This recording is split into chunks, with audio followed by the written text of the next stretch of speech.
So what's happening is this event. It's going to be a fun thing. My name is Ted Gong. I'm with the executive director of the 1882 Foundation, and we're working with the DC Historical Society and others working on a context study for the APA history, Asian Pacific Americans in DC.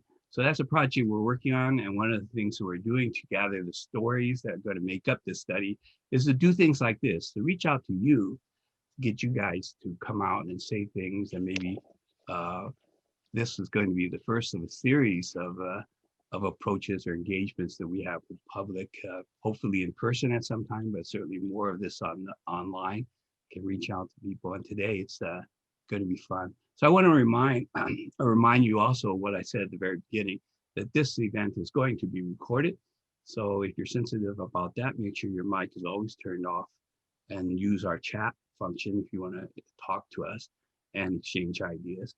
And also keep the video off for you. But later on, we encourage you to take your mic off and talk to us, because our idea is to have these exchanges. And the person that's going to lead us is Tony. Everybody sort of knows him. Tony Sarmiento is a lifelong resident of DC area. So I don't know, Tony, how long our lives have been, but we certainly can recognize all that music that we've heard before. You know, he after his father's retirement from the U.S. Army, rather than return to the Philippines where they were from, the family settled in Chevy Chase, DC, and that was in 1958. And one of 7 children. You know, I have 7 brothers and sisters too, Tony. So it's really fun to be part of large families, mostly fun. But anyway, Tony graduated from Wilson High School in 1968, and he retired in 2017. He was the executive director of a national organization serving low-income older Americans, and previously Tony worked for 20 years on the national staff of the AFL-CIO. During the 1970s, Tony worked in several District of Columbia government offices. That included the Mayor's Office of Youth Opportunity Services and the Office of Bicentennial Programs and the DC Department of Employment Services. Tony has a BA in American Studies from the American University. And Tony, we're looking at your photo here, and there is a lot more hair in one photo than the other, but now it's up to you. Thank you, Ted. So yes, this was my official ID card when I got hired by Dr. Jimmy Jones at the Mayor's Office of Youth Opportunity Services. And this, we'll be talking a little bit about YOS, not only from me, but from a couple other people. And so this is the kickoff of what we hope will be a series of conversations. And I'm looking forward to hearing your questions as well. So let me start out by saying that we're really lucky to have 3 people who have long histories with Chinatown, DC. And this event has helped me get reconnected with 2 of them. I don't remember if Eddie and I ever crossed paths before, but perhaps. But let me first start out by saying the first person will be saying a little bit about herself is Miu Eng. And there's Miu in front of Western High School. She came to the United States in 1967 when she was 11 years old. And she lived in the Chinatown neighborhood from the time she arrived to 1976. She lived on New York Avenue, I believe, and Miu, you could correct me if I'm wrong, above Jeannie's Litho. That's correct, yes. And attended Thompson Elementary, Francis Junior High School, and Western High School, where Miu and I first crossed paths. She was part of a project I helped get started with funding from the Neighborhood Planning Council, and it was called Cityscape. And in the inaugural issue of Cityscape, there's a picture of Miu and a little translated poem, I believe, that is in there. She then went on to study visual communications and economics at GW, and has worked as a graphic designer with corporate, government, nonprofit, various associations. She has volunteered in many civic, school, and arts organizations. She enjoys being with her family and friends, reading, gardening, and classical music. How boring is that? So, Miu, do you play an instrument? I do not. You just listen to music. Yes, I love. Okay. Yeah, I enjoy the listening. Yes. She's married and has 2 children. They've been living in Arlington since 1982. So that's Miu. Then she'll be followed, I think, by Jack Lee. There's Jack. Unlike Miu, Jack was born and raised in DC's Chinatown, and from the 1950s to the 80s, he spent most of his free time living the life of a very vibrant ethnic community with food, culture, family and friends, and surprisingly, athletic competition. Nice hair there too, Jack. He was also involved with the Neighborhood Planning Council, and he was the chair of the Neighborhood Planning Council number 10 as a youth chair. So maybe we'll hear a little more about that.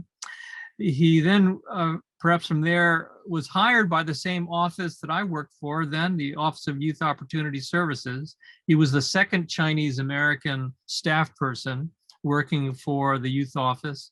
And then after that, he had a long career in the federal government working with the Secret Service and the IRS until he retired in 2017. He now lives in Silver Spring with his wife, Penny, and has 2 sons, Kevin and Jason. But he still comes down to Chinatown to participate in all kinds of cultural and athletic events, and is always looking for ways to give back to the community. The third person we've got is Ed Moy, also a longtime Washingtonian, born and raised in DC Chinatown. Eddie and I were comparing stories and lies about riding motorcycles. Jack was also a biker when we were much younger.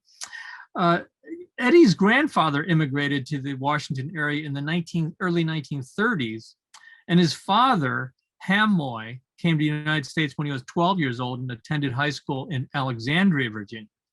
His father went on to serve in the US Army, like my father, and eventually came back from his military duties and married Chu Moy and started a family of 5 children in DC Chinatown.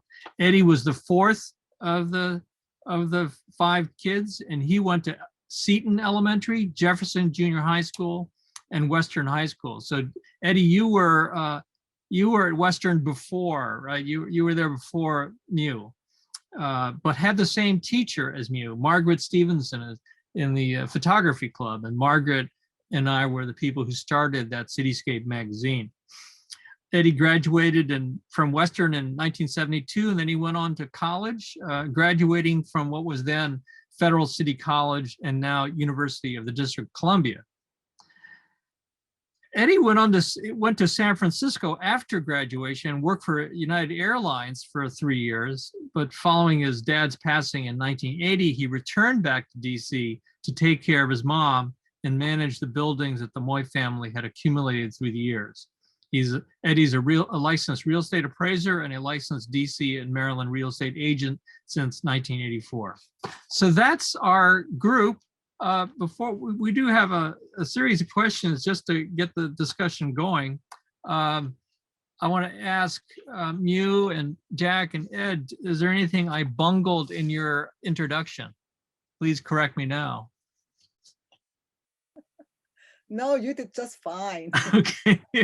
So Miu, you're the young person of this crowd. Jack and Ed and I, we're just old people, right?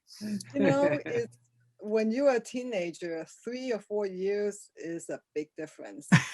That's right. So the topic today is coming of age, Asian American Pacific Islander in DC, here in plain sight. And the times when we were coming of age, the 1960s and 70s, were a time of great turmoil. And maybe we'll be talking about some of those. I mean, one of the obvious things that happened was the assassination of Dr. King and the city burning up in a number of neighborhoods. So with that, why don't you say about how did your families end up in Washington? I know I just confirmed with my oldest brother, Pete Sarmiento, who's on this call. I'm sure he'll correct me if I goof this up. The reason why our family ended up here in Washington was my next to the oldest brother, my late brother Larry, had gotten accepted at West Point, and he had finished high school in Munich. And so he was the first person to come to Washington. In the end, they discovered a heart murmur, so he couldn't go to West Point, but he ended up going to college in the Eastern Shore. And he was the first person that ended up in DC.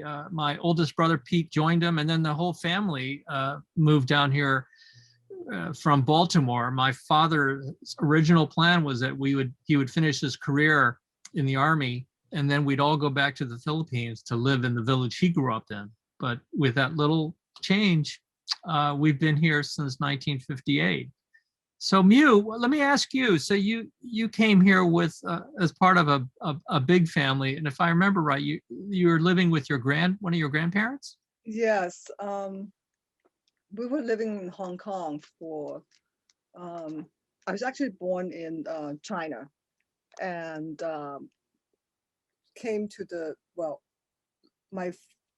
my father left to go to Hong Kong, and this is during the communist era. And later on, the whole family left except for me. And the reason was, well, you leave a child behind, they would think you will come back. So ultimately, when I was 4, they hired this lady to pretend to be my mother. And that's how I was the last to join them in Hong Kong. And we just went to elementary school there. And when in 1965, I think, when President Johnson signed the immigration bill and changed the whole, trajectory of immigration, and we were one of the first families to come. My father had never met his father. He never met my grandfather. And my grandfather was living in the DC area, and he was a chef or cook at the Nanking restaurant, which is right there on the end of the block of 9th and New York Avenue. And so we came, the 6 of us, my parents and 3 brothers, and we just moved into their 1-bedroom apartment. And we were there for I think a couple of years. But it was okay, because when we're in Hong Kong, the 6 of us were also living in a 1-bedroom, with bunk beds and whatnot. So we didn't feel cramped at all. And I remember one of the things that we really loved was Wonder Bread, because we didn't have that. and just being able to watch TV anytime. And but it was a bit of a culture shock, because we were studying a little bit of English in Hong Kong, but when we came, we kind of muddled our way through in the beginning. And I think I felt really lucky, because my 6th grade teacher, Miss Lucas, I mean, looking back, she was just amazing. She would literally keep me after school and then read to me and teach me to read. And actually, we stay in touch for a while. So sometimes it's kind of luck of the draw. If you have a teacher who cares, or who will just put that extra effort in there. And, yes. So do you happen to know anything about how your grandfather ended up in Washington? Well, he came as a young man, and then the details are very sketchy. We don't know very much. He came as a young man. He went back to China, got married, sired a son, came back to the US, and that was it. That's so a wonderful when story. we came, my father was in his 30s, mid-30s, and it's like, hey, Dad. Well, in the chat, Evelyn Moy just said that her grandfather owned Nanking restaurants, that she's glad to reconnect with you. Yeah. So Jack, how about the original Lee that showed up in Washington? What brought them to DC and when? Well, my great-grandfather came first. And so when my father came over, he actually didn't bring his own son. He brought my father. Now, of course, my father came over as a paper son. So one of the things that always confused me when I was young was what's our real name, right? Because paper sons are bought names. So eventually I did find out we are actually Lees. But that's how it started. My great grandfather was part of the Ong Leong Merchants Association, brought my father over, and then my father worked for him, so to speak, right? Usually the basic, restaurant and laundry type businesses. And that's how they started. So roughly what year would that have been that your grandfather, the great grandfather came, you say? I think roughly it was probably early 1900s, because my father came around the 1930s. Mhm. Ed, say more about how your family ended up here in DC. Well, I'm not sure. I wish I would ask more questions when they were living. Yeah. But anyway, I know my grandfather came over here in the early 30s, and he was living in Alexandria at the time. And by the time my dad came over here, probably when he was probably about 30, in the early 30s, 1934, because he came in like 12, 13 years old.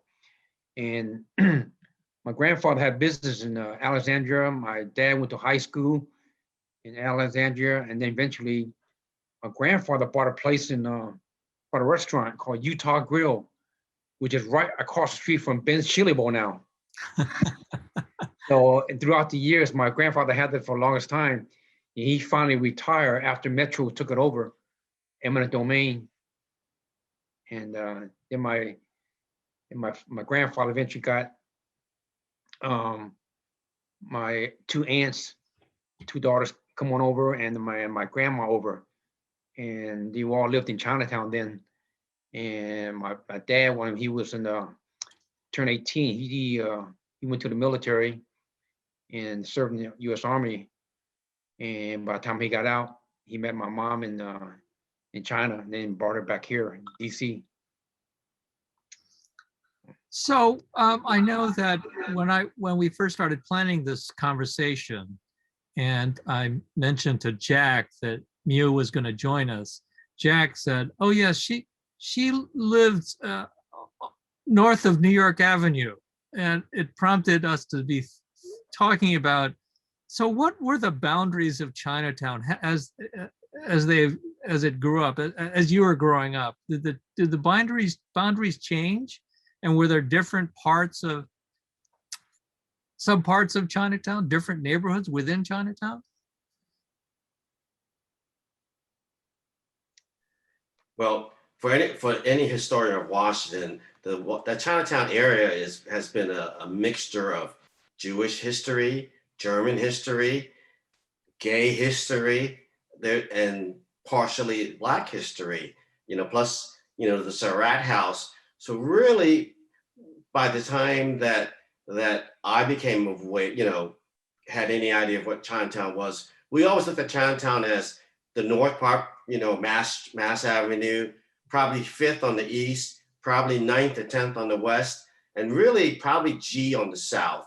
There's just a few businesses on G, and I lived right at 6th and 8th Street, which I consider kind of like the middle of everything. Miu, when you were on New York Avenue, did you see yourself as in Chinatown or on the border of Chinatown, or just different neighborhood? I mean, we were close enough to Chinatown. It didn't take that long to walk over there, but we're just not in the thick of it. And I think my street was a little bit more residential, not as many business, whereas on H Street is nothing but businesses. Right. So you are living on New York Avenue between 9th and 10th Street, which is a big office building right now. And yes, some of you may remember one of my favorite restaurants, Acadiana, used to be at the corner of 9th. Oh, it's not there anymore? No, it's gone. It's gone. It's terrible. Yes. Eddie, what do you think about the boundaries of Chinatown? Did you also live right there in the center? Yeah, no, just like a block away. My dad had a grocery store and where the existing Metro building is now on 6th and G Street. And right across the street from that was a restaurant called Guangzhou Restaurant. And that's where, I think that's the furthest south, we had in Chinatown. There was a restaurant, correct me if I'm wrong, Jack and Miu. There was a restaurant on H between 11th and 12th. You remember that? I can't think of the name of it. Yeah, I can't think of it, but I think there was one. I mean, there were some fringe restaurants, but Right.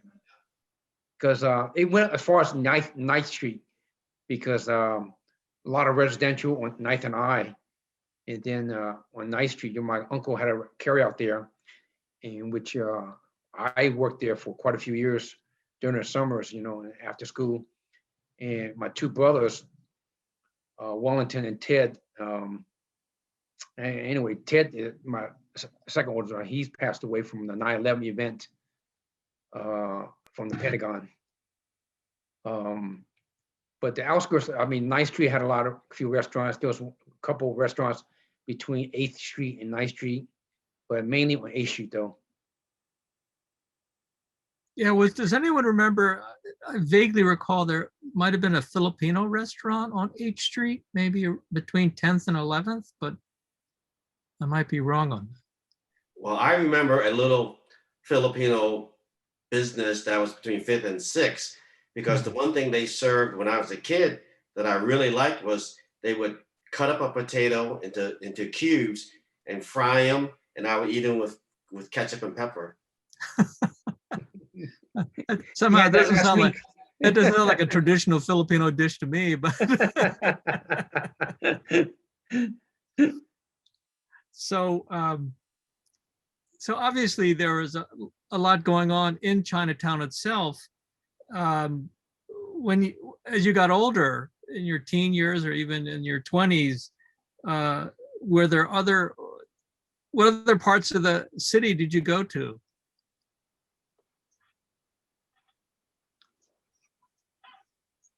Well, I never ventured out of Chinatown because Chinatown was always like a safety net, right? But I did, but when we started going to junior high school, Jefferson is down by the wharf. So most of the time we took the DC Transit bus 70 straight down 7th Street to go to junior high. And then of course, Western's in Georgetown. So we had to take the bus to go to Georgetown. But other times when we were younger, we really didn't venture out. We almost did everything in Chinatown. It wasn't until we got probably at the age where some of the older guys had cars, and then we would venture out. And most of the time when we ventured out, it was either to go get, Baskin and Robbins ice cream or go play basketball in the suburbs, because we used to do that a lot. So Jack, what's this picture here that we can go back to you? It looks like you're hard at work. So this was the Chinatown Street Festival. I believe it was 1975. So at this time, I was I worked for OYOS, and this was one of the booths from the Chinatown Creative Workshop. So, the kids have been standing there most of the day. It was a summer day. So I said to the kids, go enjoy the rest of the fair, because usually when you're at a booth, you don't get to go anywhere. So I just took the other chair, as I say. I just sat down and just kind of watched the world go by. I don't know. It looks like you're napping. Sunglasses. So maybe someone could describe the Chinese Youth Center that was funded by the Neighborhood Planning Council. Is that correct? Yeah, that's correct. I mean, how it all started was I was walking down the street one day in front of what used to be the Tai Tung restaurant, and a Chinese lady kind of she's coming the other way, and I'm walking with two of the kids. I used to call them kids because, back then everything's a hierarchy. And she says to me, "Do you have an identity crisis?" I'm 18 years old. I don't think so. And she starts talking to me about, well, what about, programs, and what do the youth in Chinatown do, So anyway, her name was Deborah Lee, and she introduced herself as one of the members of Office of Youth Opportunity Services. So somehow she convinced me to become more community activated. And so I started working for OYOS, kind of like, a Chinatown contact. I did expand to other areas of the city, because back then they were called neighborhood planning councils. Right. So, OYOS had several areas. Kind of the discussion about growing up in DC, China, and I forgot it started at 5 o'clock. Someone needs to perhaps mute. You're cutting into Jack's story. So Jack, so the neighborhood planning councils the whole city was divided into 20 councils, and this was the way that the DC government spent the war on poverty funding for youth programs. And each of these neighborhoods got to elect 10 young people and 10 adults to really decide how the money was spent. So Jack, you were the youth chair at one point before you joined the staff. Right. There was a lady, community activist named Evie Washington, and she was like the adult chair, I guess you would call it. And so she kind of talked to me too, also about running for the NPC and then being, part of it. Were you still in high school? No, I think I was a senior. Uh-huh. So Ed, you were also involved with that project, right? Yeah. Before I talk about that, Jack and I, we spent a lot of time leaving Western and going to Georgetown Playground. So we met quite a few ball players and spent a lot of time at the playground, one summertime in the swimming, and doing all that. When we had our bikes, we took many rides to Haynes Point, just going down there, even taking our bicycles, before we had the motorcycles. So Jack, this picture we're looking at here, is that you in the middle, Jack? Yeah.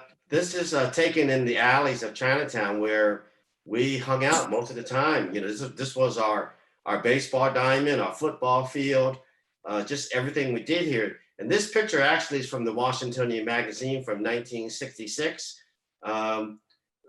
Some of the guys, let me see, the guy holding the rabbit, he lived on New York Avenue, right across the street from you, that's Ton. The guy in the necktie, he went to Catholic school, of course. He had a restaurant at the 8th and H Northeast, which is a very vibrant neighborhood now. So yeah, for Washingtonian had come around to do a story on Chinatown, and somehow we just, got roped into taking a picture. So January 1966 is the whole story of Chinatown. Wow. In Washingtonians' eyes. Interesting. So sports. So Ed, you were talking about playing basketball in various playgrounds, Georgetown, you said, and yeah, we did that after high school. Usually before we go back home, because it's only a walk 2-3 blocks from Western. So that was a good place to hang out, and just chill before we go back home. Yeah. So during my college years in the summer, I joined Jack, coordinating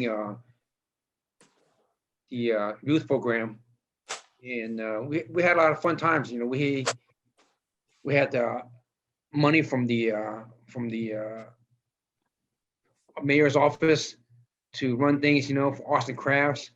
So we had a budget, but we spent a lot of arts and crafts stuff.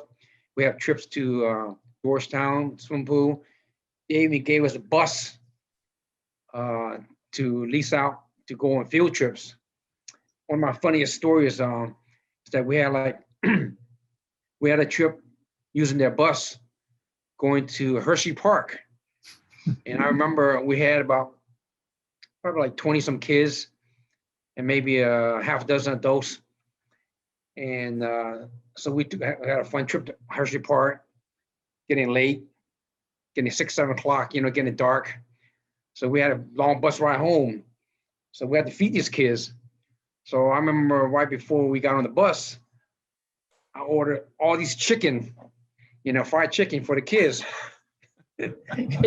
So one of the things when I was like on the bus and the bus started rolling, we're on 95, I'm going, we don't have any napkins.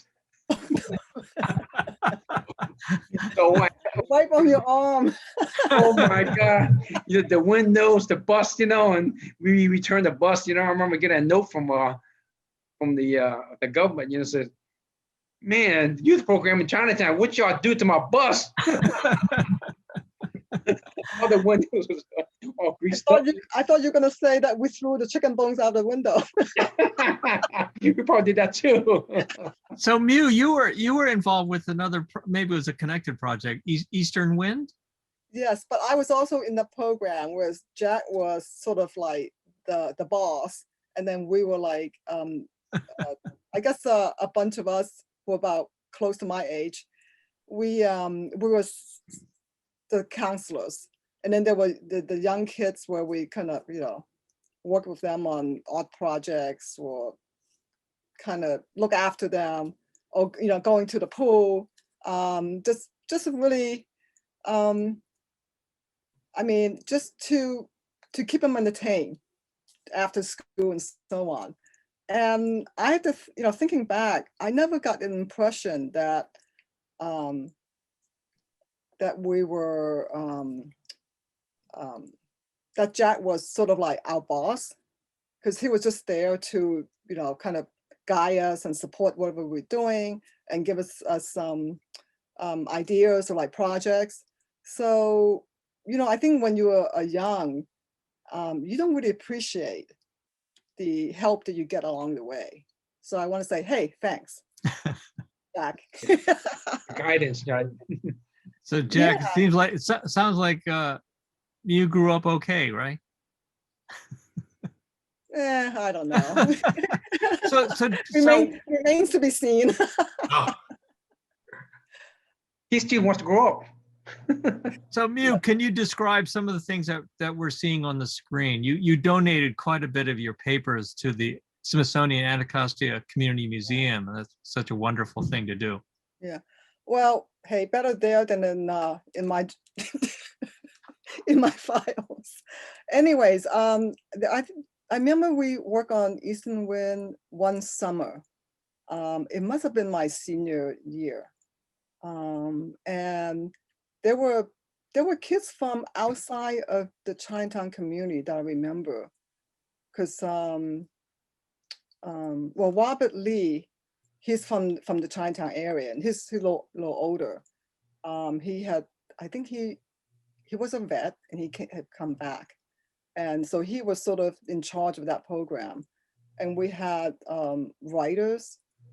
Jeanette Chow was one of the staff writers, and then I guess I was just thrown in there because I'm always drawing and doing crafts. So I thought, oh, maybe she'll, make a good fit.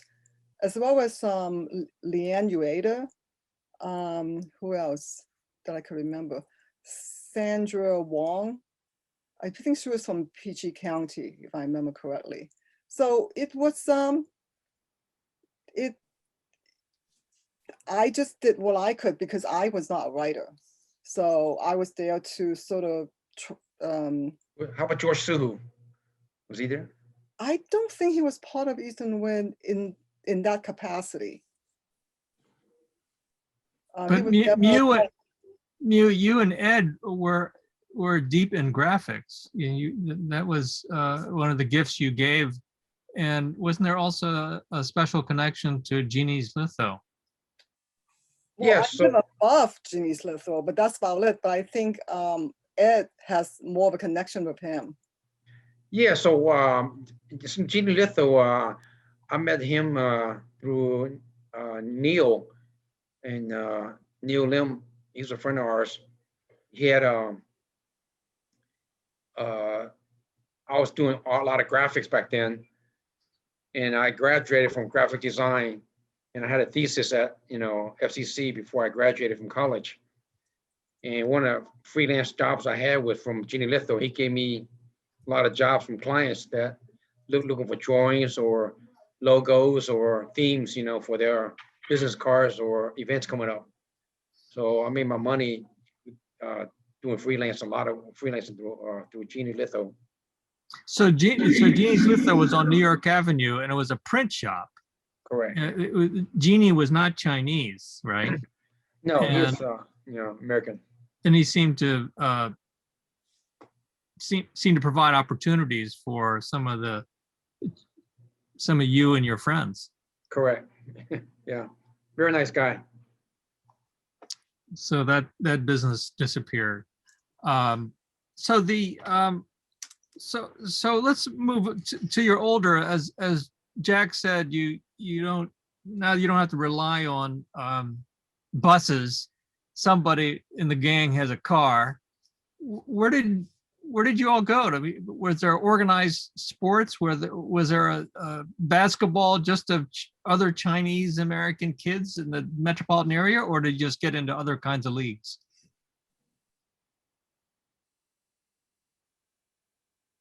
This is for the guys. Well, I do any I sport. was on mute. Well, I think it started when we just started getting interested in playing sports outside of our area. Because when I was young, my first sport really playing was softball. A lot of the guys play softball in the parking lot because we didn't have a basketball court. There was no basketball court in Chinatown. And I'll let Eddie tell his story later about that part. But so it wasn't until we started playing basketball that we started to venture outside. And unfortunately back then, right, there were no Asian American athletes that we could look up to. So really all of our local heroes were, I would call, the big guys who were 3 to 4 years older than me. So, and a couple of them were very, very good athletes. So, but once basketball exploded into our area, then when we would go looking for games, because we had to go prove ourselves. You just can't walk into a playground, a bunch of Chinese guys, and everyone's going to go, oh, we'll beat these guys. But really, the greatest joy was when we would be killing these guys, and they start arguing among themselves, right? They said, guard that guy. You can't guard that guy. You can't do this. You can't do that. And we would just walk out laughing. But we would earn their respect. So this is a picture of what, Jack? Oh, this is the annual 9-man tournament that goes around the North American area. So this is 1972. So this was one of the few organized Chinese American events, back then, right? This is an annual Labor Day tournament, and it now has exploded to over 150 teams north from Canada, sometimes overseas. Unfortunately, this past year we were supposed to host, but because of the pandemic, we could not. So here I'm on the right side, and actually we did very well. Our club won the tournament that year in 1972. You were not the center. No, I was the suicide guy. The short guys always played in the back. Yeah. No, Well, your father- CYC provided a lot of programs Mhm. for us. Once before CYC, I think part of the extension of the basketball teams were Wingwar, Orleans, and other cities in the Netherlands. So we would just go out and venture out, and go to other cities to play basketball. And one group, they were funded by Wingwar, and they were very financially stable, and they provided us a lot of uniforms, payments for reimbursement for our travel time and all that, and that was fun. And CYC got their own team, and then we continue with volleyball, line dance, and we had a lot of gigs from out of town back then, because there wasn't, the Chinese line dance wasn't that popular in other states. So we had one gig where they paid all expense paid to Florida to do a line dance. That was great. And we had Bob Parks, the guy that hosted American pageant, Miss America. We did that gig in Florida and Miami, and that was such a fun trip. You know, they paid us to do the gig. They flew us down there. They gave us housing. They fed us. You know, and it was a great trip. The line dance, we've been doing it. I've been doing it for over 50 years. I remember Wally used to pick me up in Chinatown, and just to go to gigs, you know, because they needed a drummer. I mean, that's way before I even started driving. So we've been doing it for such a long time. So that provided us a lot of outs to get away from DC, and it was a lot of fun. So Miu, you didn't play basketball, but there why don't you share the hula story? Yeah. Cool story. Someone came to one of those, you know, after school programs. Her name is Ricky Coffey. She's this very tall African-American girl who loved ballet, but I think she became too tall to do ballet. So decided, well, you know, maybe hula dance. And so she came and started to teach us. She's like actually a couple of years younger, but she was very poised and just really knew how to, you know, kind of take charge and just get us online. And so we, But she was from outside Chinatown, is that right? yes, she's from, Where I think 16th, 14th and Longfellow, right around there, Northwest. Because we used to go to her place to practice. And we did that for like several years. I had to say my mother was very embarrassed that there I was up on stage. She was like, oh, you're up there half naked. It's terrible. You know, it's like, it's very embarrassing. Dancing the hula. Yeah, doing the hula. And I remember performing at restaurants and, you know, those festivals. And I think one time we even had, there's a song called Happy Talk from South Pacific. And so that was sort of like a little performance with a little bit of dancing and sort of like hand gestures and so on. And Ricky came up with the choreography for us. And so a lot of the younger girls were able to participate as well. It was a lot of fun. So was this the beginning of a larger identification with Asian Americans, not just Chinese American? Now you're doing the hula? Asian Pacific Islanders, this whole notion?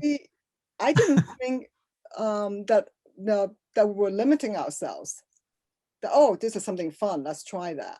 Right. So I don't think we had at that age to have a really kind of identity one way or another. We sort of like, let's try something new.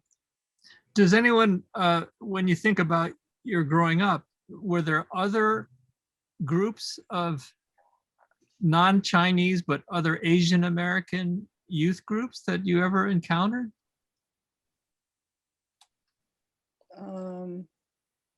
Not really. Not in the Chinatown area. Mm-hmm.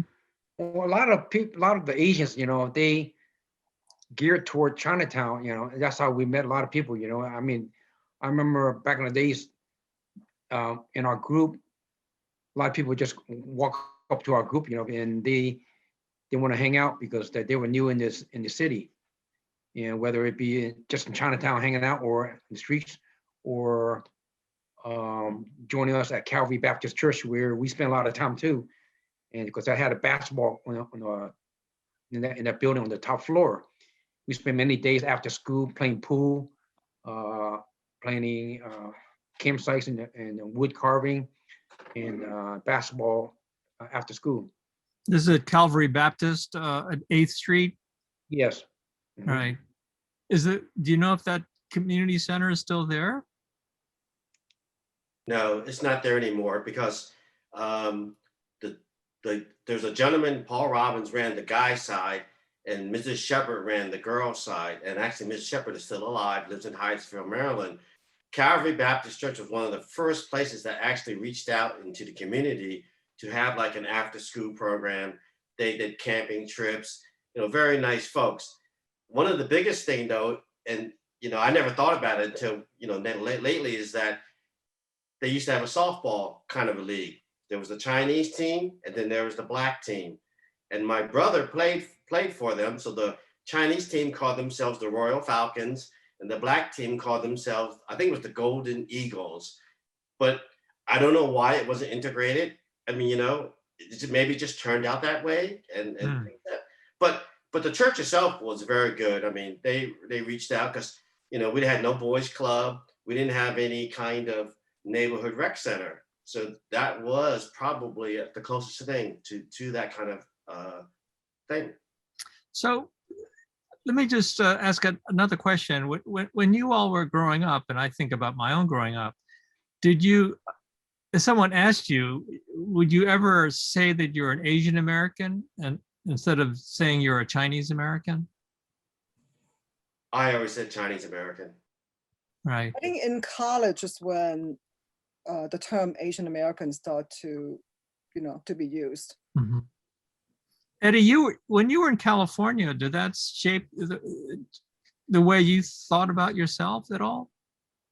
No, because when I grew up in Western, going to Jefferson, there were only two categories. Not like now, and you got to check off this box. And back then, it was only two categories. You're either white or non-white. So actually, when I moved out to California, I was kind of shocked. I never saw so many Asians in every single block. So well, were you in San Francisco? I graduated in 76, right? And then I moved out to San Francisco from 77 to 80. I was a graphic illustrator for United Airlines. Mm-hmm. And I worked there after my dad passed away in 1980. And I moved back to DC to help my mom out. But yeah, it was a fun trip. Yeah, fun living out there. Well, of course, for me, it was different because, first of all, Filipino American, and I was living off of Military Nebraska Avenue. Because of de facto segregation in the school system, up until I was maybe a junior in high school, there were more Asian kids than there were black kids in elementary, junior high, and then high school. There were a number of Chinese American classmates, but I guess I don't think I used the term Asian American either. I probably did say I was Filipino American if someone ever asked me.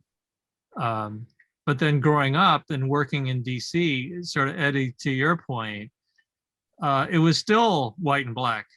And working in the mayor's youth office, and back then the city was predominantly African American. Right. It was all about being one of the brothers to me. Right. When I was riding my motorcycle, Eddie, I had my double-breasted leather coat driving you around. Yeah. But so as you've gotten older, now that we're all eligible to join AARP, we probably already dues-paying members to AARP. Do you still, if someone asks you, do you ever call yourself an Asian Pacific Islander or an Asian American or what? For me, sorry. Go ahead, Jack. Oh, Asian American. Just, and then of course people would say, yeah, but where are you actually from? So they want to know your country of origin. So by saying Asian American is sometimes not satisfactory to some people. But then on the other hand, there are people who if they had visited a certain country, they're just very anxious to talk to you about it. When I was in college, I went to a sorority convention, and everyone who talked to me wanted to tell me about the trips to the Far East.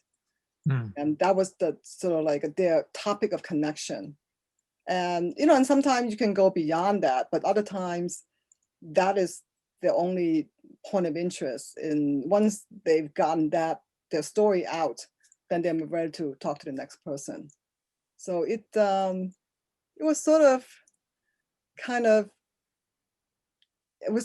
I was not upset, but it's sort of like disappointed that people didn't really want to know, oh, who are you? But they only want to talk to me from the frame of reference, like, oh, I know where you're from. And I've been there, you know, I love the Right. food or whatever. So Jack, Ed, anything you want to add to that? No, I think that I always looked at myself as Seen Chinese him before, haven't you? because it's, you know, every step of the way through elementary, junior high, right? Just be. We got called names, and what's the name you normally get called? Ching Chong, right? Or something of that nature. You know, you're from Chinatown, you're from China. One time we went to this party in Oxon Hill, Maryland. The girl was Chinese, but everyone else there was Caucasian. And as we were coming in, you could hear everyone say, "Oh, here comes China." So that, you know, that only reinforces me to be, yeah, I'm going to be Chinese, and I'm gonna kick your ass if you ever keep messing with me. Ed? One of my funniest stories was back then. We call ourselves, you know, Jack and I, we call ABCs, you know, American Born Chinese. So especially when people yell, you know, go back with your country, you know, whatever, you know. But being American Born Chinese, right? And we grew up in the era where Bruce Lee was getting popular before he died in early 70s. And I was in junior high school in Jefferson. I remember this kid, this black kid. He, first time I got punches when was when some guy pushed me downstairs, right, and I almost fell, but I got up, you know. So I balled my fist and I smacked him in the face, you know. Man, he turned around and he never moved. So he punched me, and next thing you know, and I kind of respected, and he respected me after that. But there was another story when Jefferson, I was in the science class, and me and this other guy, black guy, had it with an argument, and we started tackling each other, and we knocked down the whole table. And next thing, the teacher walks in and said, "Both of you, what are you doing? Get to the principal's office," right? So him and I sitting there on the outside of the principal's office, and then the other kid went first, right, into the principal's office, right? So I could hear them talk, you know, he's explaining his story, what happened, you know, what happened, and so on. So the principal opens the door, he gets out. "Mr. Moy, get in here." I walk in there, sat down. So he stands in front of me, balls up his hands across his chest and says, "Okay, what's the story about? You know Kung Fu." Oh my goodness. Bruce Lee. I think sometimes when you stand up for yourself, people respect that. Yeah. You know, I remember working at Woody's the summer, I guess after my freshman year. This is the main store at 11th and Yes, F. yeah. I was a contingent that summer. I only worked for that one summer, so I got sent to various different departments whenever they needed someone. And so one day, this lady wanted to pay for her purchase with a check. And you know how hard it is to get a check approved with your manager and so on. So she said, "Oh, I hope you don't put me through a Chinese water torture." So I said, and I was shocked that I said that. I said, "You know, I don't really appreciate what you said to me. That was not necessary." And then I move on, you know, and just did my job and gave her, you know, did the purchase and so on. But I think had I said nothing, she would have been like, "Oh yeah, you know, that's how it ought to be." But when you speak up, I think people kind of are taken back, like, "Oh, I didn't expect that," you know.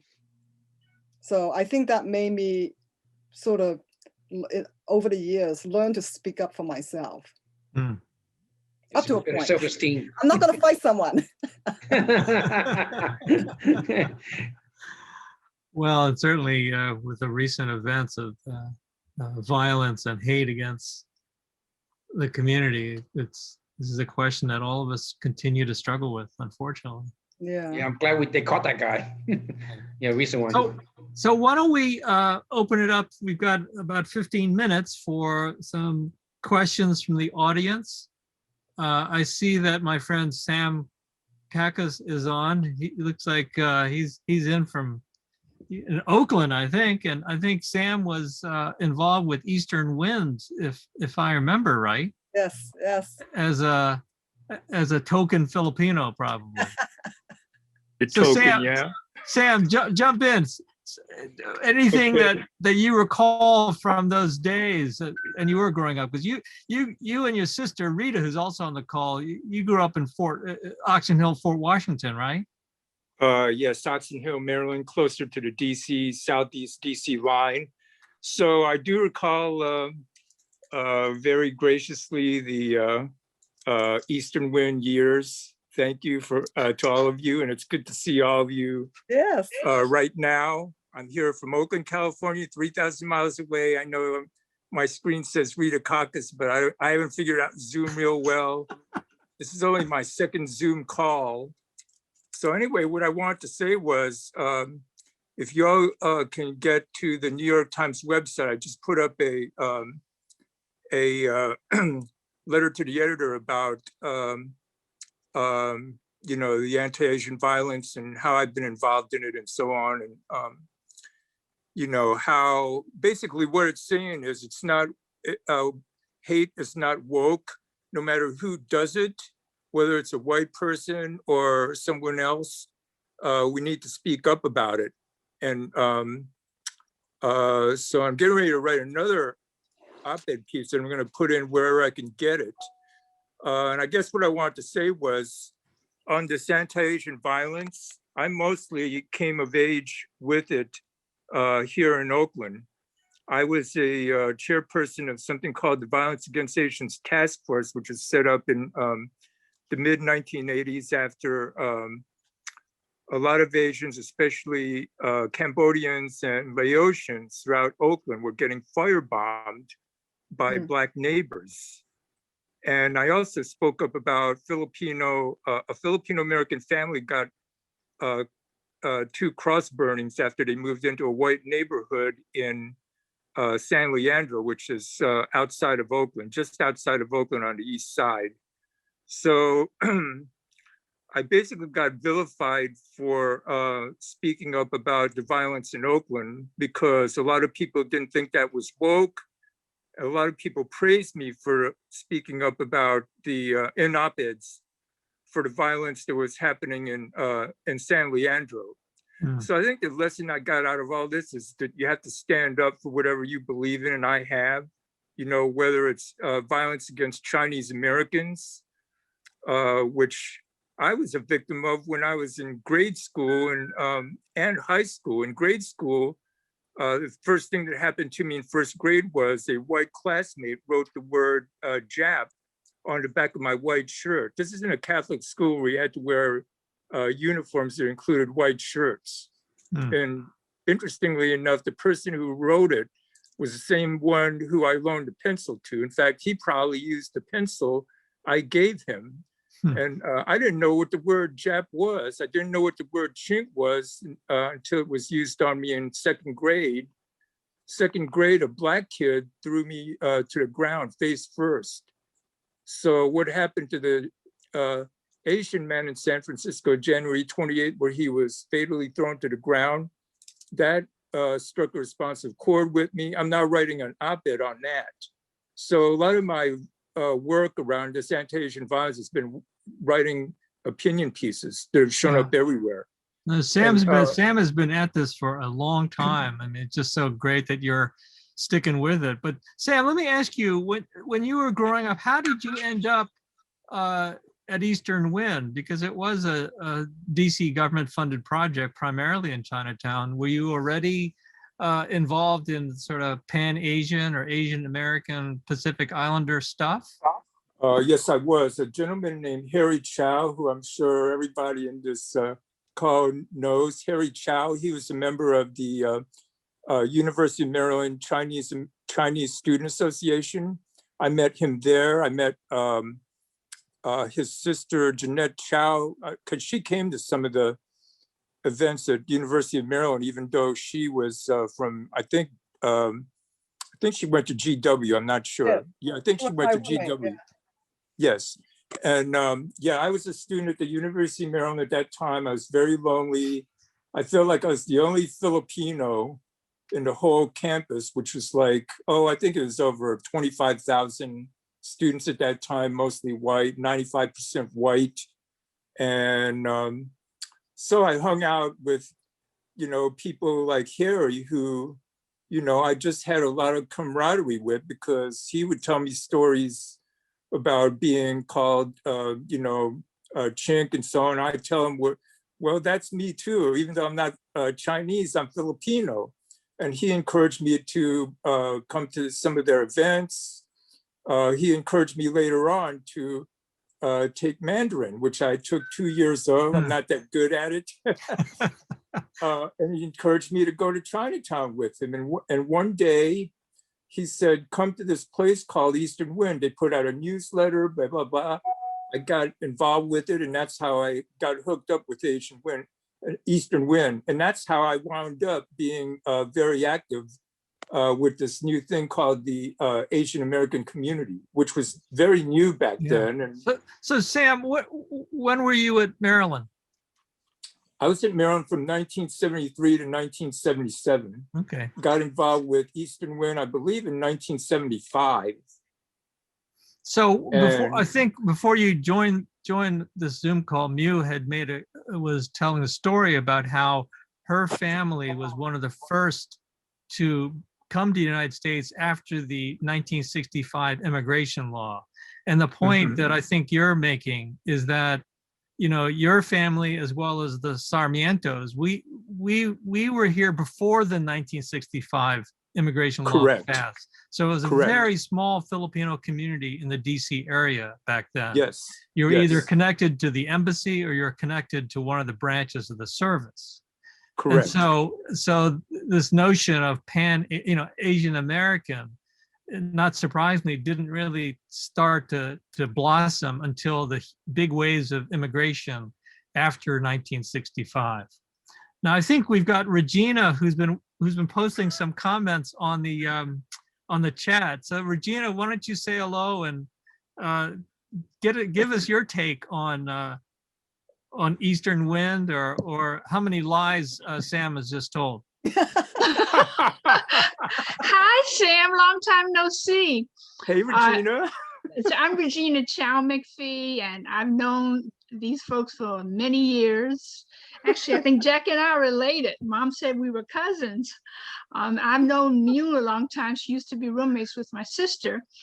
I got involved actually when I got out of college in 1974, and then I got involved with my brother, my sister, Harry Chow and Jeanette Chow were active in Chinatown, and they also knew Mrs. Hayes, Helen Hayes, who at some point got onto the scene. But I think some of it started in the University of Maryland among some of the Asians there, and then some of them started migrating to Chinatown and hanging out with the folks in Chinatown, and we started this Eastern Wind as a way of addressing some of the issues of what we were concerned about, some of the identity issues, some of the issues of feeling the discrimination, some of the hardships we felt, some of the stereotypes perpetrated upon us, like you talked about.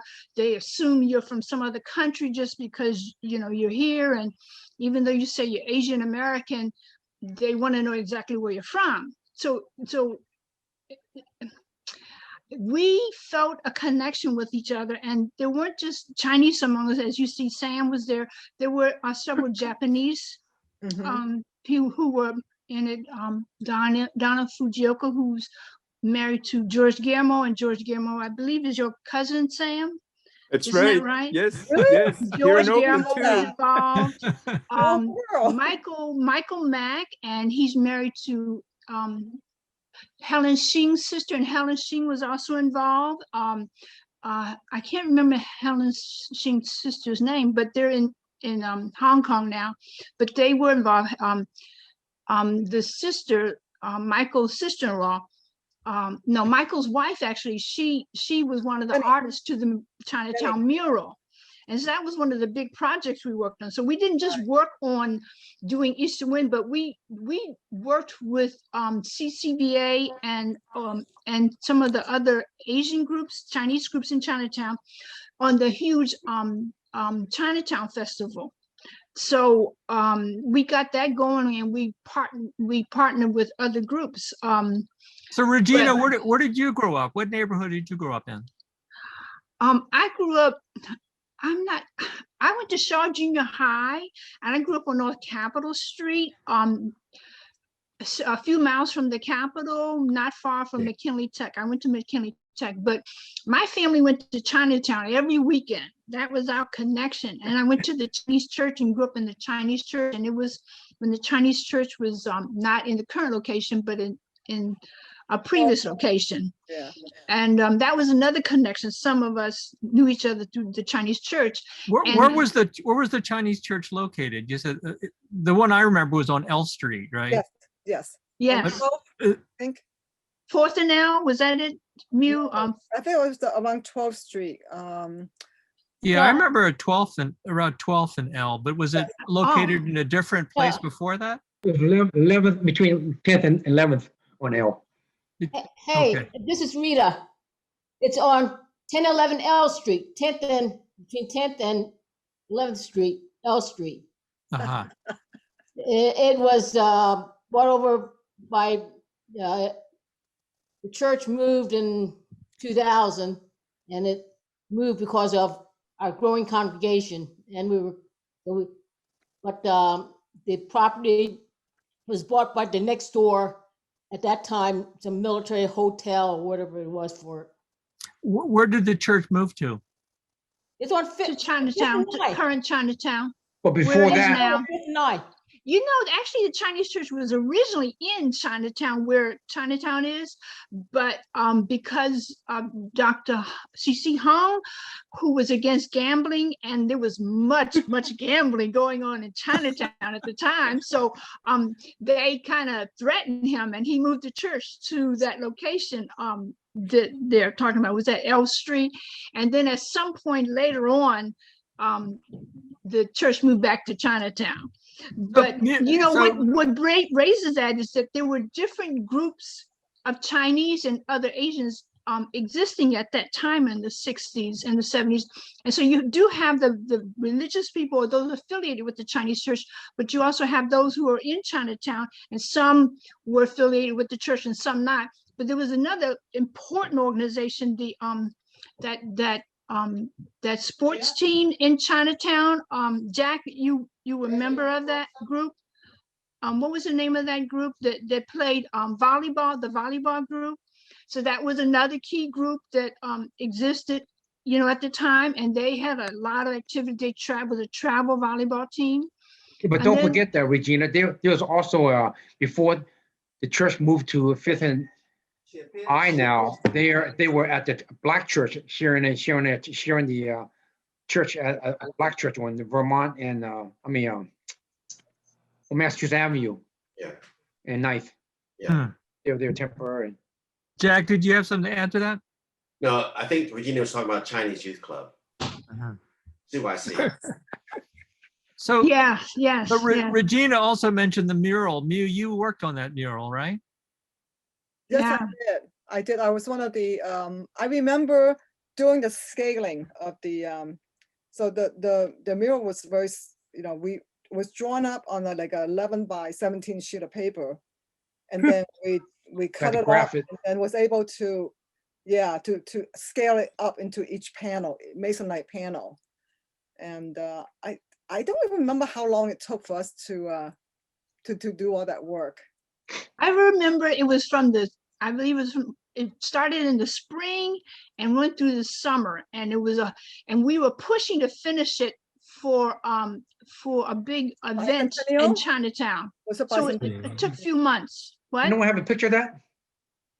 I have a photograph of us with a sketch. Oh, I might have it. Yeah. I have to It's look in my for archives. it. Yeah. So, so it Yeah. sounds like we got a few people who are pack rats here. That's great. Oh, It's for important. sure. We've got, Well, so- it is on display at the it was on display at the Anacostia Museum when they were featuring Chinatown and other distinct areas of DC. I don't know if Right. it's still there, but it was on display for some time in Chinatown. And I mean the Chinatown display at the Anacostia Museum in Right. southeast DC. Yeah. So think- I want to do a process check, Jen and So Jen. I know we're at the 6:15. Is there any reason why we can just continue until people drop off because they're tired or hungry? Hungry. That's a great idea. I think one is to do a formal sort of close of this program, but whoever wants to stay for the after party and continue the conversation for a little bit are welcome to stay, but we really appreciate everyone dropping by today. I know some of you might want to get a meal this evening, but welcome to keep this open to continue the great dialogue and catch up. So Thanks, Tony. Jen and Sojin, do you want to just say some wrap up, just maybe describe again why we're doing this and what's next? That's a great question. Thanks, Tony. So this is a really great kickoff to the AAPI in DC here in Plain Sight project. And we can put that in the chat. And this is a 1.5 year effort for the Asian American Historic Context Study for Washington, DC. This is the inaugural study to identify significant sites of Asian American history and experience. So as part of that effort, it's public engagement and collecting stories is a huge component of this to tell the stories that haven't been told before. So over the next few months, we're going to have programs. We hope to have a collection day or two in the summer in a safe, socially distant way to also collect artifacts, photos, trying to meet you all and see who we can interview and have conversations to create this compilation to inform this study. And this study is really trying to identify significant sites for the National Register. So we're doing this in conjunction with the DC Historic Preservation League and the National Park Service and the Office of Historic Preservation. So please stay tuned. If you go to our website, you can drop your email. We'll keep you posted, and also connect with us too via our social media as well. That's great. So Jen, you want anything to add? Sure. Thanks, Tony. And hey, everyone. So the idea is that we want to keep this momentum of connecting and sharing these stories and exploring these different places and events and organizations of significance. So we are going to try to do one of these every month if we can bear it, if we can keep it up. And the idea is that these are sort of like happy hours or office hours. We don't want them to be too formal. We really want them to be conversations. We want people to participate. We really want to hear from you. So we'll model similarly to this, the following programs, and we'll do them across different themes. You know, maybe we can do a whole session on martial arts in Washington, DC. Maybe we'll do something on religious sites, but we are thinking about that. We'd love to brainstorm more with you. So, you know, please share in the chat or share through our website. Thank you, Sojin. Yeah, it's so there, in some respects, this is a collection of oral interviews and social history of our various communities, but it also, I think, is important to remember that part of it is to identify places that are significant in our community's history. And it's so important that even as Chinatown has shrunk in size, I guess we'll always have the arch, but it's so important to have physical reminders of our community. And I guess it'll be, this time around, the focus is on Chinese Americans and Korean Americans. Is that correct, So Jen and Jen? for this particular phase of the study. As you could see, some of you may see that Rita Kakas, Sam's sister, has as her background the book that she was able to publish, The Filipinos in Washington, D.C. But I think if we can all work together to preserve our histories across the Asian American Pacific Islander community, it's not just for us, it's really for everyone, to make sure that some of us have said that too often we get seen as foreigners, as not really from here. And I think the stories that we've heard just from Eddie and Jack and you shows, no, we've been here a while. We've been here generations, and we need to find ways of telling the story. So with that, I know that Jen has put up the website. And what is IG? Oh, IG face. What's IG? Instagram? Instagram and Facebook. Well, one of these The days, same. someone will teach me what the Facebook is. But anyways, That's fine. You don't need to know.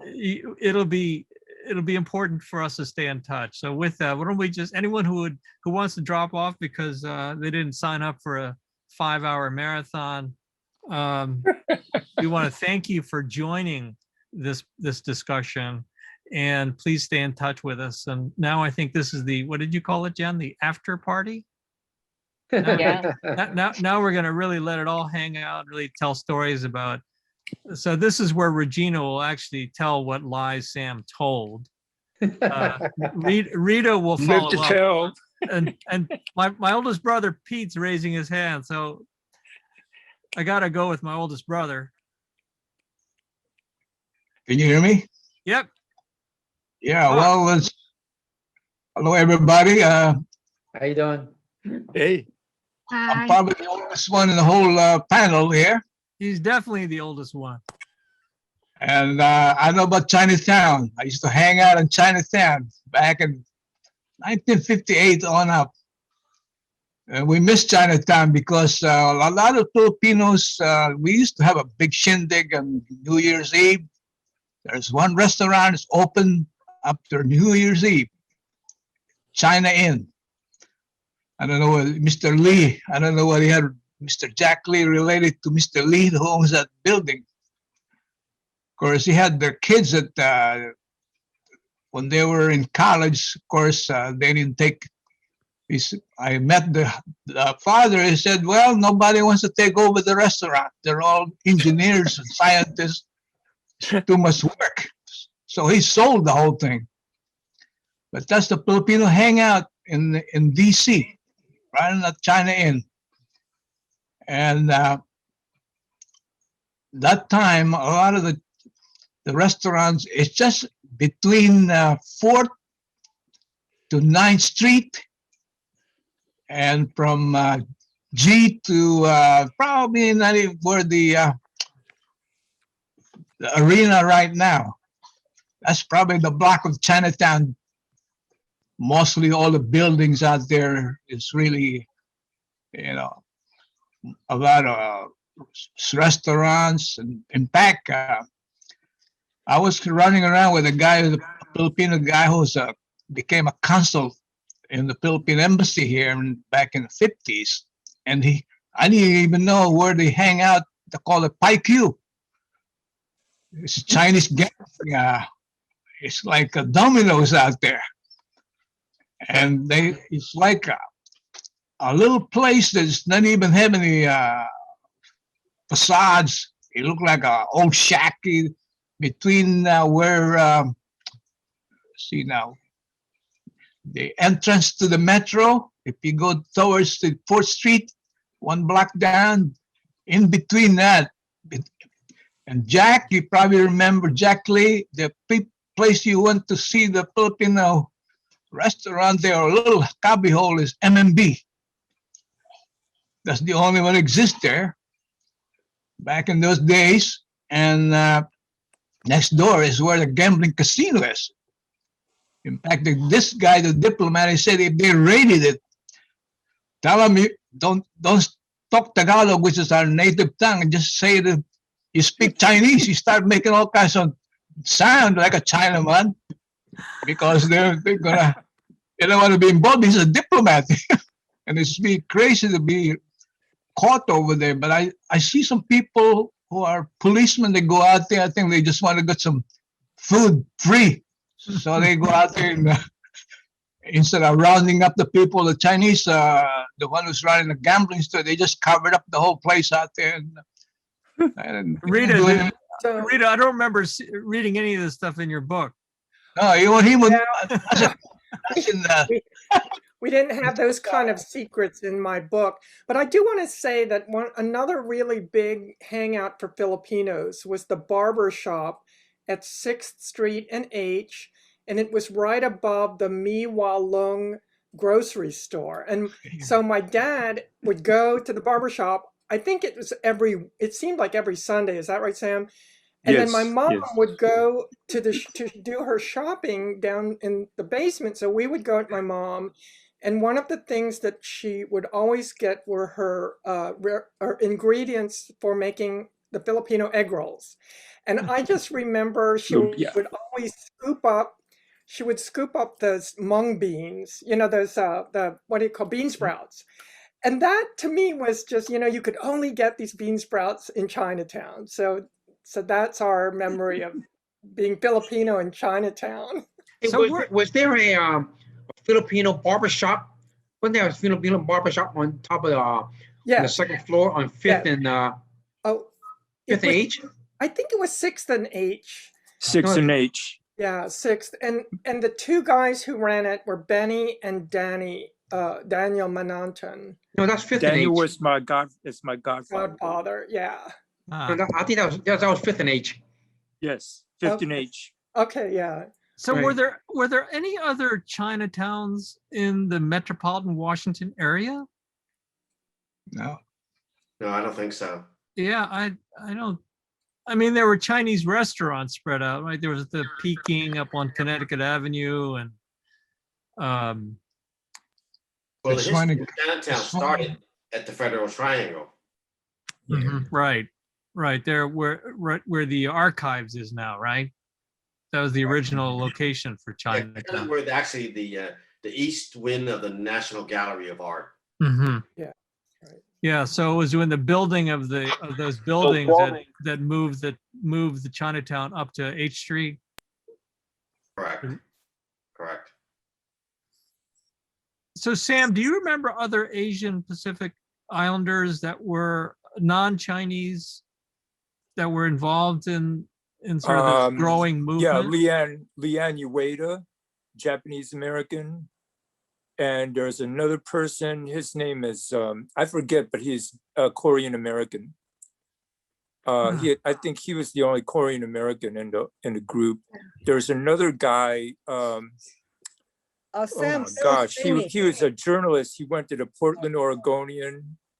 He was, I know now, it's Alan Ota.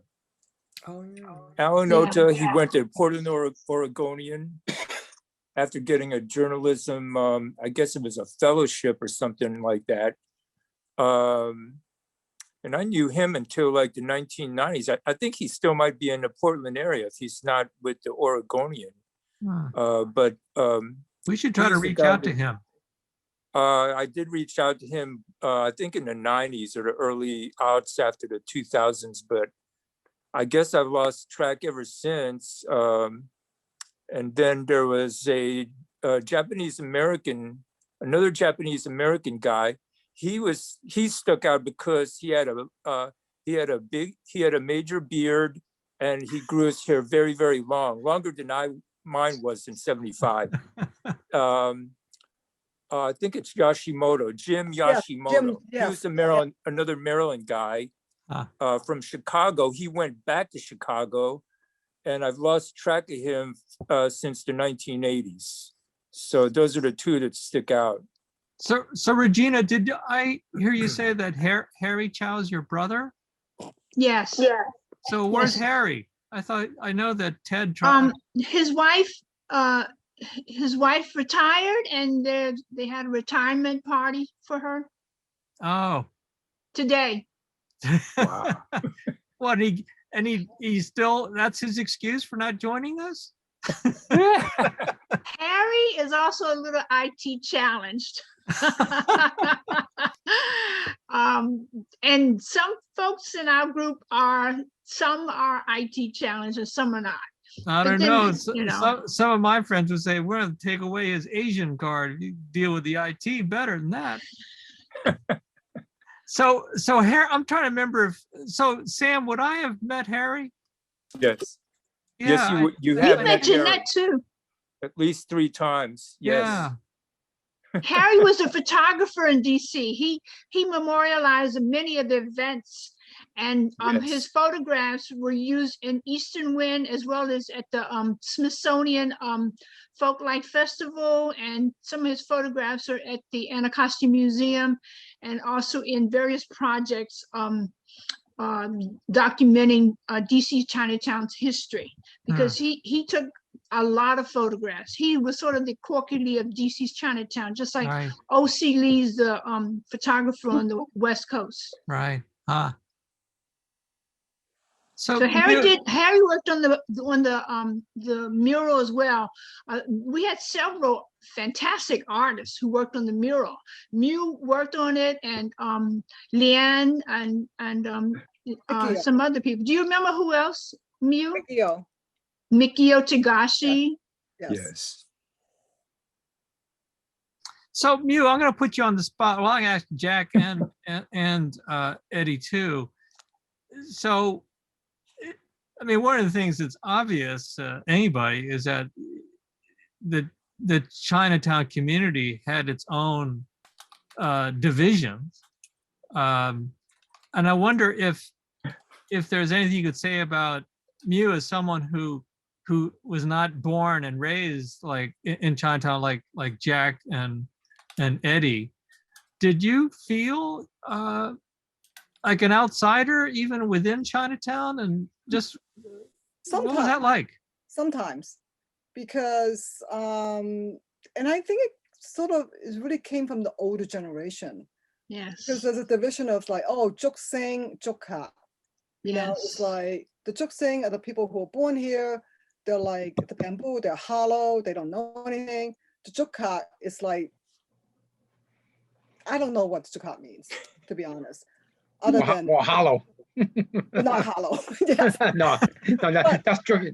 But Just I think it's sort of and I think it helped to divide the so-called ABCs and the non-ABCs rather than sort of unite us, which is sort of unfortunate. But I think I mentioned during a previous chat that coming here at 11, and learning English, I always felt very unsure. Like, is my English good enough? Did the grammar, is that grammar okay? So there's always this question like, is my English good enough? And then at the same time, I'm forgetting my Chinese. So I'm like, sort of like neither here nor there, like never good at anything, in a way. So I think that sort of like wears on you sometimes, that, if you don't feel comfortable speaking up, then you tend not to speak up. And I think that is pretty typical. And for me, I overcame that by having friends who would talk to me on the phone. And eventually I did get over that fear of like, for the longest time, talking on the phone was like difficult, because a lot of people were like, what did you say? What was that again? So when you're talking about your friends, were these other Chinese friends or American, so-called American friends? It would be more American. Yeah. But yes, like in high school, Karen Gibson, she was like best friend, and we hung out. So I think growing up in DC, I was much more comfortable with the Black community than with when I went to GW, where it was a mostly white school. I had to learn to adjust, sort of like a completely different environment. So say more about your I don't even know how to describe it. You felt more comfortable, you said, with with black classmates, black friends. Yes, because it was they were there the whole time I was growing up in the elementary. Although I remember in the elementary school, there was a little bit of name calling, but more like kids on the street. I don't remember any of the particular classmates. But in junior high, I mean, there's always a little bit of snickering, but I never felt that it was mean or anything. But because I have my best friend there with me, that sort of helped me get acclimated. And who was can you describe your best friend then? She lived in the neighborhood. I went to Francis Junior High, and that was right around 24th and N Street. 24th and N, right. Yes. And she literally lived down the street, and she was a piano player. So after school class, we'll go to her house and hang around, and she'll play the piano. So is she black? Yes. Yes. And she was living in what was then called the West End. Yes, that's right. Right near the junior high school. I mean, that was one of the neighborhoods I was responsible for when I worked for Jimmy Jones. Oh. So and that's the neighborhood planning council that funded Cityscape. But for those of us who think about the changes in Washington, that area was African American.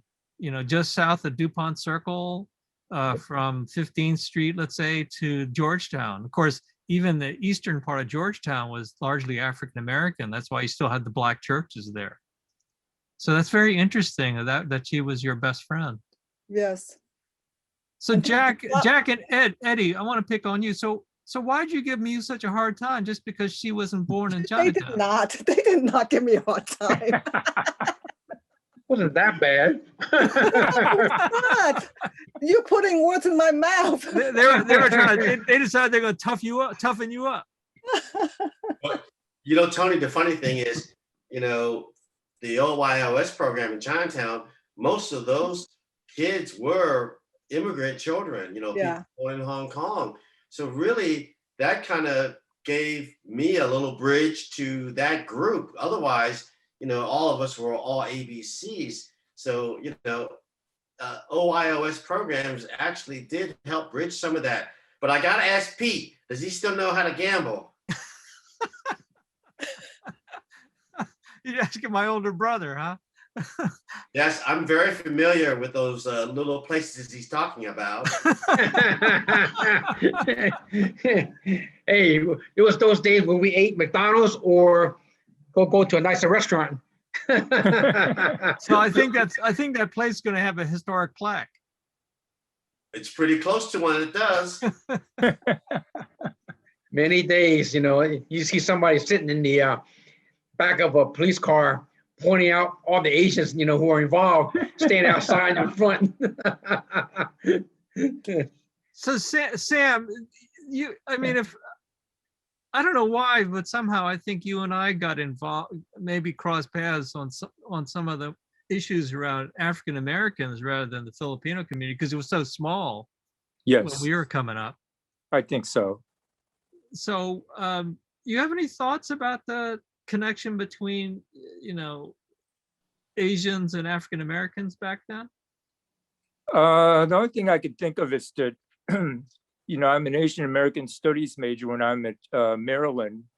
And what I gleaned from a lot of my examination of the history of both communities is that Asian Americans, including Asians that weren't born in the US, were considered to be subject to the Jim Crow laws, which were the racist segregation laws that were created initially to separate blacks from whites in terms of like where you could go socially, like bathrooms and public places, and whether you could get a job or not, or whether you could vote.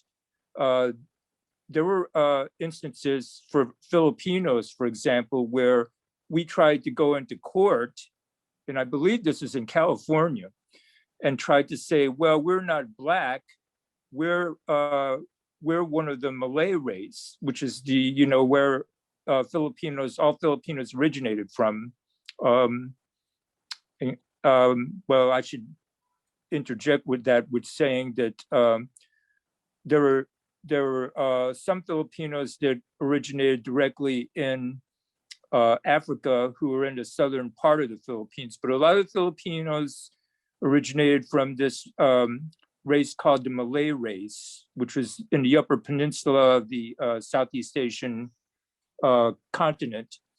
And these people went into a court in California, believe it or not, and tried to say, where we're part of the Malay race, we're not African, therefore we're not subject to these laws. The court turned that around and said, no, you are part of the Black race, you're African, blah, blah, blah. And it wound up, you know, subjecting them to the Jim Crow laws. But I think most of us didn't know, including myself, I didn't really know that history until I got to college. So I think that innately that affects, you know, whether you see somebody as someone you want to hook up politically and socially with.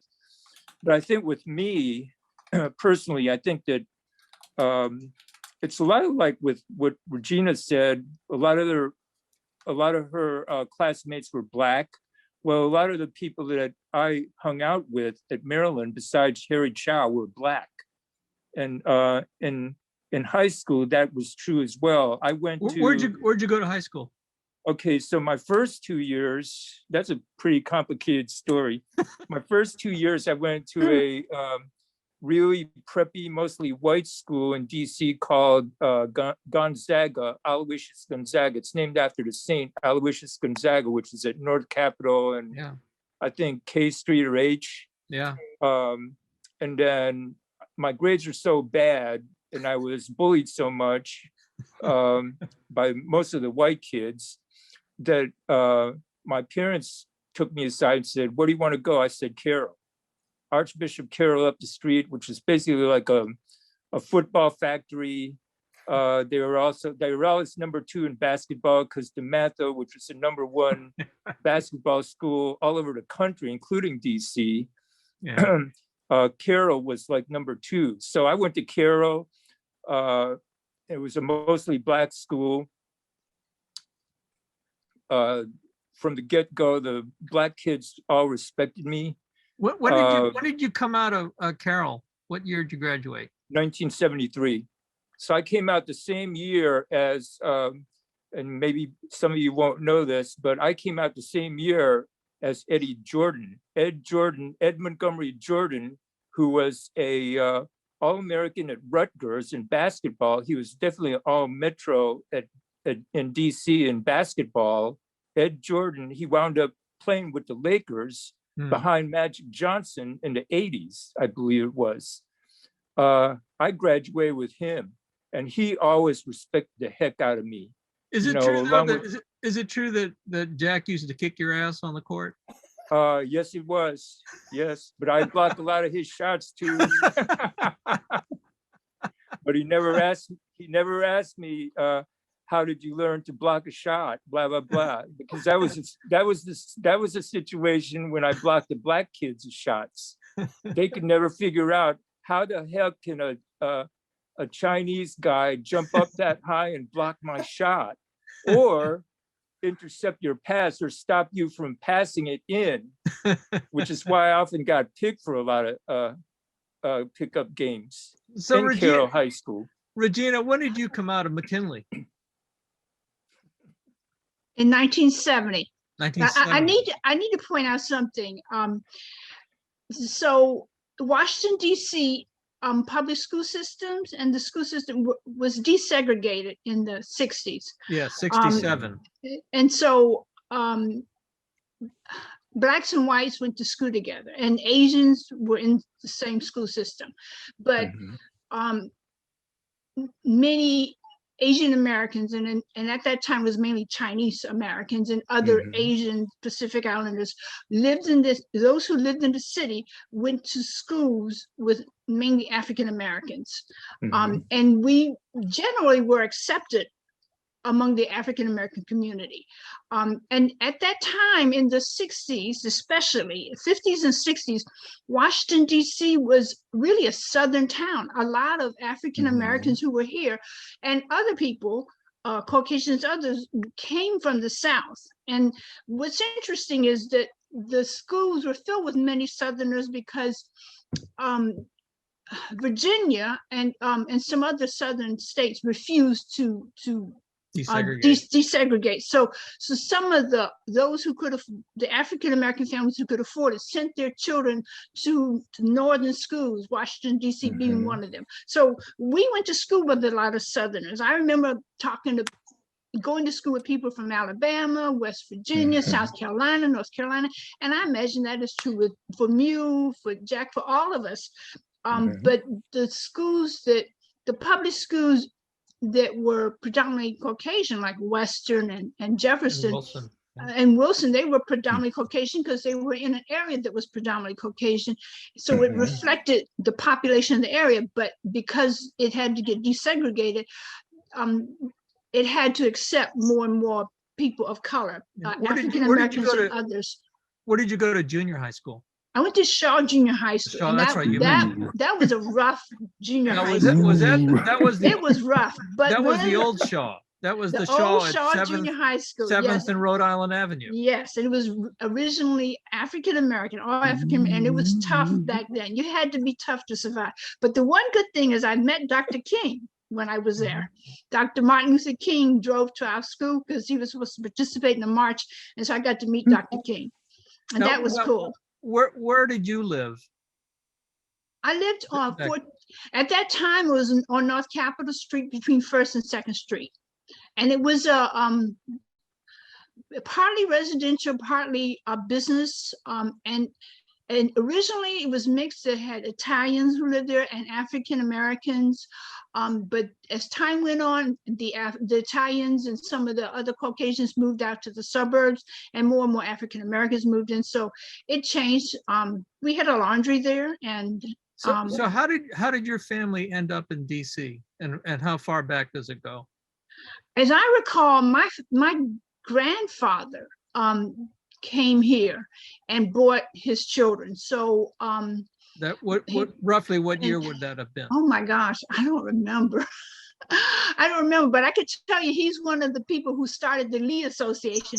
So that's easily in the early 1900s, because he came here and started the Lee Association. My family came from China. They were at Angel Island and at the other stations. So my family has been coming back and forth, and I'm a descendant of railroad workers on both sides of my family. And they came back and forth, and I know that because we did. Hey, there's a wall mural, but I know that because I did a project in high school, and I found out that my family worked on the railroad. But this is the mural, and you can see some of the key players in the mural. There's George, there's Robert Lee, Jenny, Lester Lee. There's me. There's you, Sam. Let me see. Miu, do you remember the guy behind you, Miu? Who's that behind you? Chuck Chin. Chuck Chin, and he lives in Florida now. He used to live in my neighborhood. And Lester Lee is behind Louise. Yes, Louise. That was his warehouse space that we were using. And then Robert Lee in the dark glasses in the back. Yes. Where are you? So he's in Pittsburgh now. Yeah. Who is the brother with the afro? I think he was with the DC government. He was part of the group that sponsored it. So he was there. We were showing him the draft of what we did, because we did it in panels. The artist did it in panels, and you can see it. The guy behind me, next to me, I have no idea who he is. I think he was, remember that was it that organization that is the CCBA? Is that it? Consolidated Benevolent Association. They were one of the people who controlled what we did and the subject of the mural. So I believe he was one of the representatives who was there for that, because we had somebody from the DC government there. Right. And And someone Harry's taking the picture, I believe. Yeah, probably. So what are some things that we should notice about the mural? Okay, so the bottom is really kind of a history.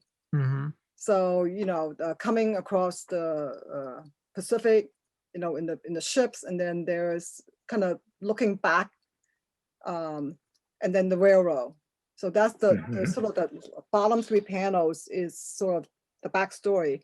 And then the foreground is more like the city, and then the various generation and people's professions. You have the cooks, the seamstress, the doctors, and the scientists, and then the elderly, as well as the next generation. It's just really sort of like a look back as well as a look forward. So Miu, did you design this, did you say? I think I pulled the various parts together because that does look like my tracings. I mean, Yeah, didn't you work with Leanne Ueda? yes. Jenny Shing. Yes. Who else? Mikio Tagashi. Yes. So at different points, different artists came in. Miu was one of the key people, but I mean, Jenny was there. And I think at that point, I was the youngest one, or at least with the least education in the arts at that point. Everyone else is like a little bit older, like Leanne Moy and Jenny Shing. So they have more experience, but I was doing more, more eager person. Like, I really want to do this. Well, all I can say is thank goodness they didn't stick Jack or Sam with doing the design work. This turned out a whole lot better. Agree.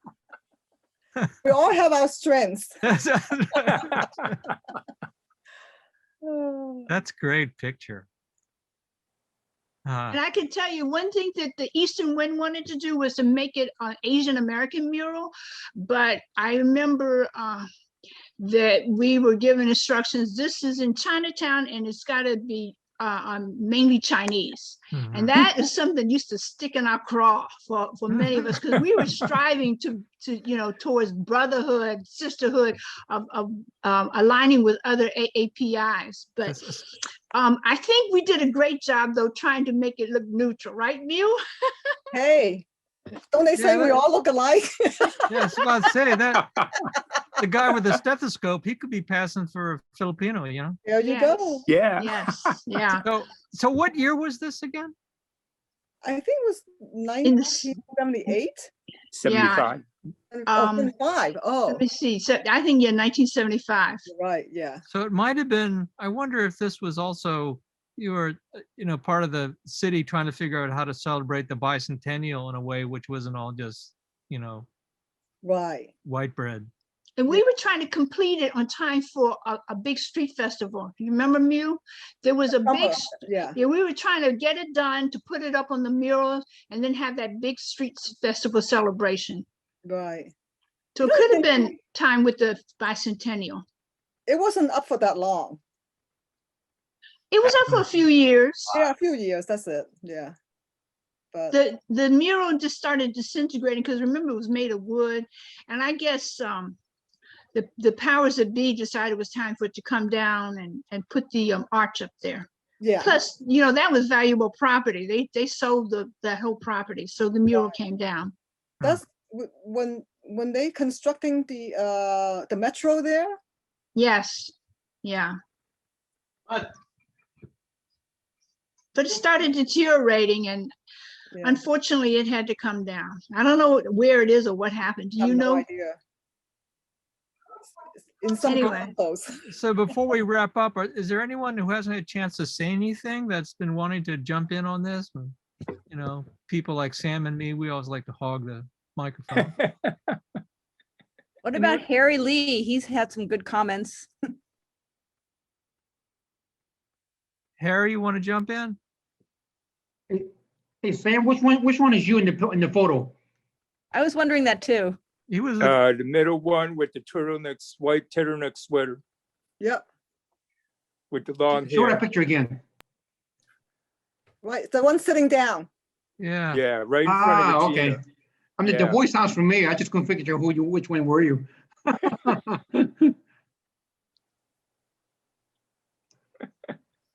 So I So- thought I would show, this is the picture of the Chinatown Street Fair. Oh, man. Wow. Hey, Jack, what was the Chinatown Street Fair was the summer, so that had nothing to do with Lunar New Year, totally different.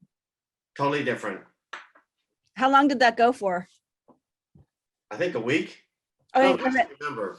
like how many years? Like how many years did that get presented? I think that was the only year. The only Oh. year I remember. So Franklin, what do you think of this conversation?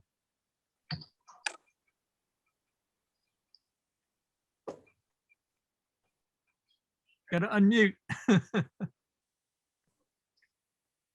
Okay, fine. Oh, Okay, here we good. go. Hey, All right. Franklin. So I'm sorry, I had some work being done on my house, so I jumped in late. But this is, I've just been here for the last 10 or 15 minutes, Jen. Is that right? This is fascinating stuff. It's amazing. What a great sketch of that mural, all this stuff should be saved.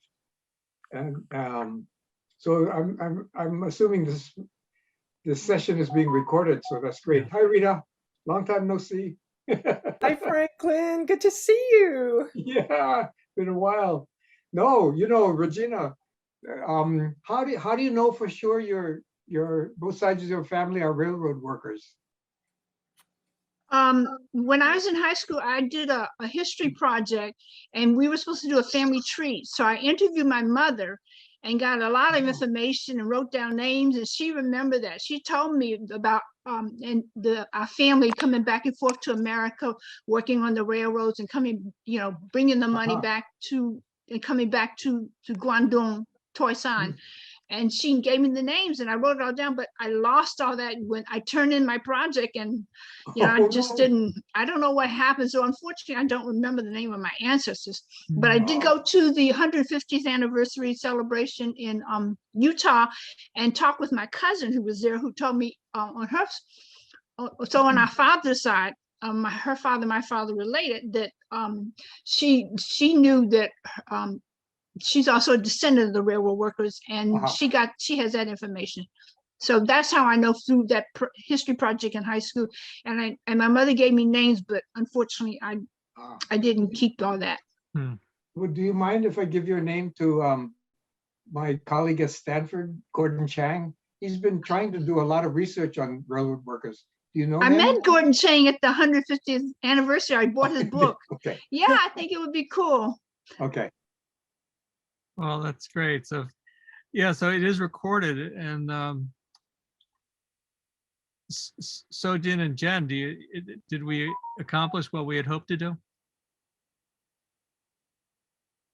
Yes, exceeded what we had hoped. It was a great conversation. Thumbs up. Jen? Hey, Sam, Yes. good to see you. Thank you Hey, so much. likewise. It's Well, been just decades.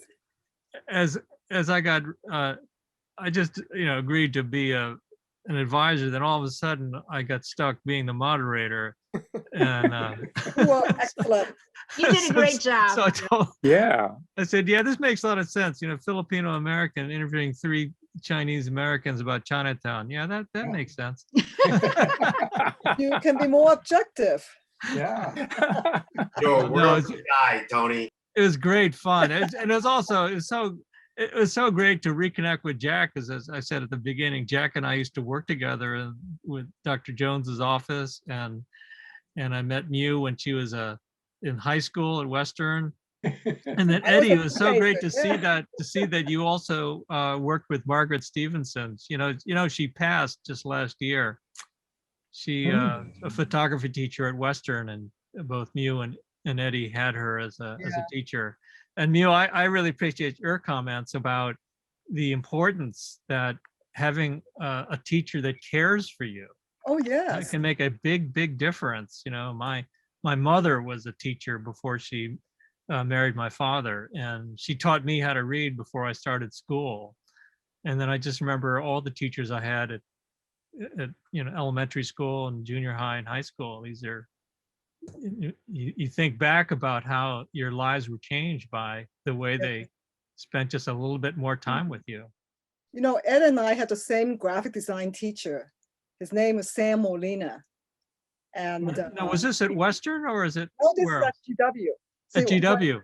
You know, the funny part is that, he was teaching at Federal City College prior Right. to moving to GW. Uh-huh. So, and then I think there was some kind of program where you came as well, Ed. And it was yeah, and what happened was, actually, he moved on from FCC, and I paid the tuition at FCC, and he taught the exact same thing at Exactly. GW. Can you imagine the tuition difference? Oh, wow, my God, big difference in tuition. I saved a lot of money. He was a wonderful teacher. I remember him taking us to like New York City to visit. Yeah. Herb Lou Ballin, you know, the studio. photographer. Yeah. Yeah. He was a great teacher. Yeah. Is he still around? I think he moved back to the Philippines. He I actually went back and taught like a couple classes, like maybe about 20 years ago at GW, and he was still there. Okay. He said, "Oh, come and teach a class," and I did. And I remember, of course, at that point they were starting to use computers, and I think I was kind of tough on his students. I'm like, no step repeat. Do not do that. That is what the computer does. That is not being creative. Yeah, great Filipino guy. Yeah. Yeah, but he was just so kind to us. And really just kind of hung out the students, like we'll go to his house. I remember him singing Puff the Magic Dragon on the, with the guitar. Yeah. So it is 7 o'clock, so it's been great fun. So Ted, you started this. You have any closing comments? And Sojin and Jen as the people who are in charge of all this. I leave it up to you to wrap it up.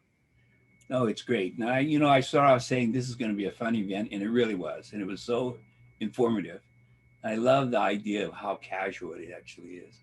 So it's great to do it. No pressure. And it's going to set a standard for us to follow through. And so looking forward to it all. Stay with us. Thank you, everyone. Okay, see you all. Great seeing all of you. Thank you. Bye. Bye. Stay safe. Get your vaccine. Get your vaccine. Nice meeting you, Regina. I'm done. Got Nice twice. meeting you too, Tony. Say hello to Harry. I want to Bye, Jack. reconnect Bye, with Eddie. you folks. All right, bye-bye. Okay, Bye, everyone. bye. Thank you. Bye.